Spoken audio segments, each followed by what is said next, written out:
Hai, Assalamualaikum korang. Jadi hari ni kita singgah di R&R Dengkil, menghala ke utara untuk singgah solat jamak. Jadi alang-alang tu kita bawa lah juga hadiah dari Triwan. Surau R&R ni korang, dah lah luas tau. Guna pula konsep open air. Mesti best kan solat malam-malam. Lagi-lagi singgah solat tarawih masa Ramadan nanti.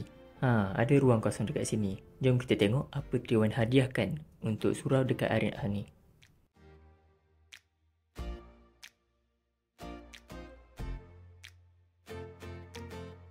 Alhamdulillah, selesai kita tambah informasi-informasi di dinding surau ni. Korang kalau balik kampung masa raya nanti, jangan lupa singgah tau surau R&R Dengkil ni.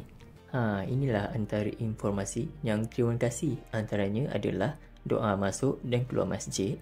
Selain itu, kita letakkan juga lafaz niat wuduk dan doa selepas wuduk, serta niat solat jamak dan qasar untuk memudahkan orang-orang yang musafir.